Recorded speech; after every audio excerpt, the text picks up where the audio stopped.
Jeg takket nei til jobben i Facebook, fordi at jeg vil ikke jobbe for noen andre sitt Facebook. Jeg vil bygge et selskap som kan være like stort som Facebook.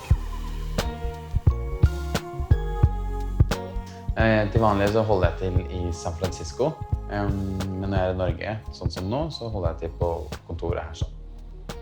Jeg ble ikke gründer fordi at jeg hadde en idé, jeg ble gründer fordi jeg hadde et hat. Og det hatet var timeføring. Det var det verste jeg visste med den jobben jeg hadde tidligere, og jeg følte et sånt behov for å bare løse det. Så da sluttet jeg jobben, og så startet jeg Timely. Timely er en planleggings- og timeføringsapplikasjon som funker på web og iPhone og Apple Watch og forskjellige plattformer. All right, good morning.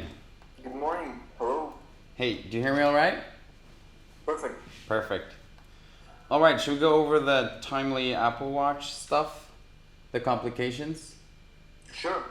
Statusen på Timely i dag er at vi er nesten på 200 000 brukere i over 190 land. Og så har jeg nå 6 ansatte. Og det er fra hele verden. En er i Norge, en er i Ukraina, Kanada, India, en er i Indonesia. Og det er ikke så viktig hvor folk sitter da. Vi samarbeider på chat og over Skype, og det funker like godt det. Siden lanseringen så har vi fått jobbtilbud fra Facebook, som jeg selvfølgelig måtte takke nei til for å drive med videreutvikling. Vi har blitt featured av Apple som en av de beste nye appene på App Store i sånn 130 land, tror jeg.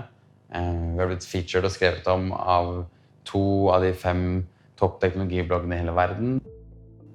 Lanseringen av versjon 1 av Timely gikk ikke så bra.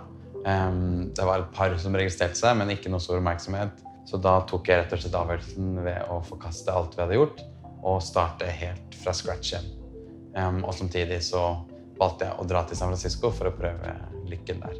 I San Francisco så bodde jeg i noe som heter et Hacker House, som er som et gründerkollektiv. Og da er det 120 kvadrat, og så er det 13 stykker. Men det endte opp med å være noe av det beste jeg gjorde der borte.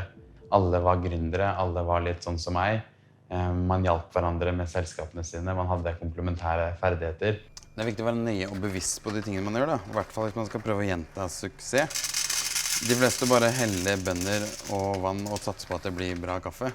Jeg vet at 6 gram per desiliter blir god kaffe da, så da kan man gjenta det hver eneste gang.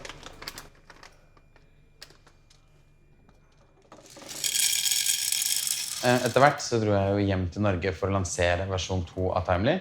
Men for å fortsette videreutviklingen så trengte vi mer kapital. Så da var jeg rett og slett nødt til å selge leiligheten for å satse alt inn i selskapet. Det føles ikke som et sånt stort offer å satse en leilighet, så rart som det høres ut. Men det som er litt spesielt med gründere, da, og spesielt i Silicon Valley, tror jeg, er at man er 100% sikker på at det kommer til å gå bra.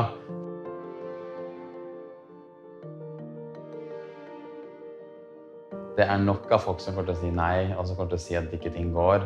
Og jeg tror det er noe med det der å ikke akseptere hvordan ting er. Alt rundt oss, om det er lover eller normer eller kultur, ble oppfunnet av tidligere generasjoner som ikke var i nærheten av like smarte som vi er. Og det er noe med at jeg skal ikke leve livet mitt rundt de rammene de skapte. Alt kan påvirkes, alt kan endres. Et nei vil aldri være et nei da.